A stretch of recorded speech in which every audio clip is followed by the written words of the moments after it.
Hello and a very good morning. You're watching Breakfast News with me, Nancy Kohli, and with me is Anil Thomas. Good morning, Anil. How are you doing? Doing pretty well. Well, over the next 1 hour, we'll get you all the news from across the nation, world, sports and business updates, and our continuous focus is going to be on the first presidential debate, the US presidential debate 2020. We'll get you all the highlights and in fact what both the leaders have said that on that platform, outlining their vision for their country. We also have a guest, Dr. Sriram Cholia. He's the expert on international affairs. Thank you very much for speaking to us here on DD India, Dr. Cholia. Your comments here, and how would you analyze this first US presidential debate? Of course, both the leaders speaking on various matters, and the significance of this first presidential debate, because even as we discussed that more than 1 billion ballots have already been cast in these elections, the 2020 elections. Yeah, it was a bare knuckles, very ugly fight. I mean, I think many people thought that Joe Biden, because of his age and the questions about his mental acuity, may not be able to, land a punch and counter punch. But it was very combative, and I think they got down to, it was like a scrap. And so in that sense, very, very heated, and surely it also showed the ideological divisions and the polarization in the broader American society and polity, because the positions they were taking were quite contrasting. So it is really a choice for the voter. Sometimes, you have somewhat centrist players on both sides, and it looks like they agree on a lot of things, but are only superficially sparring. But this was actually a contrast. And one important thing about the debates this time is, according to many polls, about 11 to 12% of the voters have not yet decided who to vote for. So the undecided and the swing, voters is actually at play. And both candidates were frequently referring to those states and those voters in particular, like Pennsylvania, Michigan, Ohio. These are the battleground states, and the frequent references were both sides. In fact, Biden was openly campaigning. He was not even debating with Trump. He was like, you voters, this man has let you down, he is a liar, you go out to vote. So he was also trying to use this, because what has happened is these candidates have not been exposed to the general public much due to the coronavirus. I mean, Trump he has been doing some rallies, but Biden has not really come out in a mass way in front of the mass medium, in front of the public, and so on. So I think this is the first real exposure. So a lot of people may actually make up their mind after seeing, especially the first debate. And if you ask me, it looked like, Trump had the better of Biden, but it varies. I mean, there are fixed positions. Many people have already made up their vote. Like you said, some people have already voted. So it's going to be close. My expectation is that, as the election day nears November 3rd, it's going to get uglier, more feisty, but also I think the race is going to tighten, and the polls will also reflect that. So I think you can argue that both of them gave it their best shots. And pundits will then, judge it. Pundits will say, he was better on this issue, and Trump was better on this, and Biden on this. But I will say overall, Trump has a style of heckling and of getting under the skin of the opponent, and he tried that a lot. And at one point, the moderator even asked him to not interject as much as Biden was doing. So I think overall, it's a clash of personalities, clash of ideologies mainly.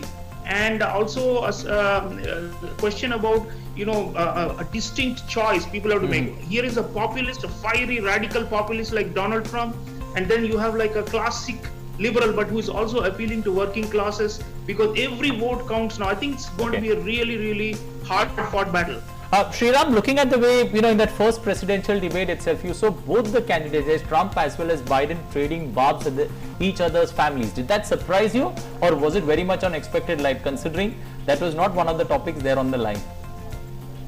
Yeah, I think the Trump voter base especially believes in conspiracies, conspiracy theories, and there's always what they call political dirt or mudslinging. It's always been there.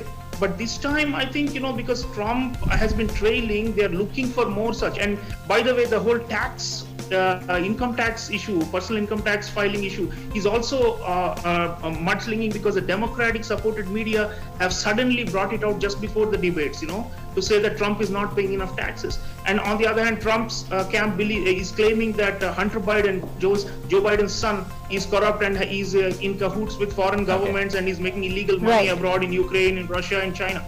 So I think these are meant to tarnish each other. In that sense, it is not at all civil. I mean, this is a very, very, as I said, an ugly fight. And I think they are out to show who is, I mean, I think the crux of the matter is each candidate wants to say that I am for the people and you are for the establishment. And in that sense, Trump actually is the populist. He's always been anti-establishment, even though he's in power. Even now, he's been attacking Democrats, Democrat-ruled states, Democrat-ruled cities. Everywhere, whatever problem was thrown at Trump, you were saying it is because it's happening due to Democrats and their misgovernance and failures. Yes, Dr. Cholia, you are saying, of course, it's an ugly fight and there were nasty exchanges between both the leaders. There were important topics that were also taken up, vis-a-vis keeping the economy shut or reopening it.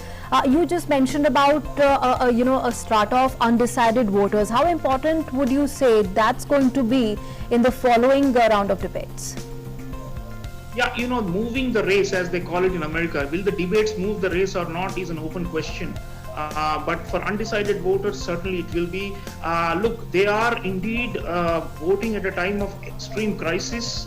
There is the public health crisis, which Biden has highlighted more because it helps him to accuse Trump that he has failed to save lives. But on the other hand, on the economy, interestingly, even though it is a depression-like condition, most of the polls are showing on the economy, majority of voters support Trump rather than Biden because Trump has successfully propagated the idea that Biden will shut it down in the name of public health, and he will bring in another lockdown, he will bring in more restrictions, our businesses, our jobs are at stake. So they are two contrasting, and Biden was saying there is no economy as long as there is COVID, and Trump is basically saying we will solve the COVID problem, we are almost down now in terms of numbers and deaths, and slowly we are coming out, but then the economy matters more. So this is again a classic populist versus liberal kind of division, and it remains to be seen because Biden is playing for the minority votes, and a lot of minorities have suffered from corona. Differentiating approach as far as reopening or shutting down the economy is concerned. Yes, absolutely.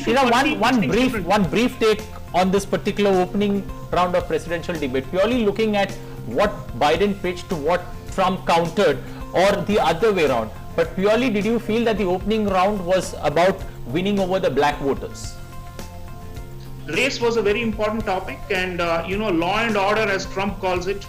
Trump kept heckling Biden, saying which police union supports you, and Biden had no answer on that question. So a lot of white conservative voters, especially in rural areas, in suburban smaller towns, they identify with this position that Black Lives Matter and all these are too radical and they've gone berserk and they should have been controlled by strict policing. So he's playing on that racial card, but Biden on the other hand said, I believe in law and order and justice. And justice is he's referring to the minorities. So this is a majoritarian politics versus multicultural politics. So you're going to see that sharp left versus right ideological division all the way through. We'll have to see which side wins because the polls are narrowing, and I expect that these debates will indeed make a difference in absolutely. a few undecided voters one way or the other. So I think these are much more crucial than in normal years, like in 2016 or 2012 or in previous presidential years. Absolutely.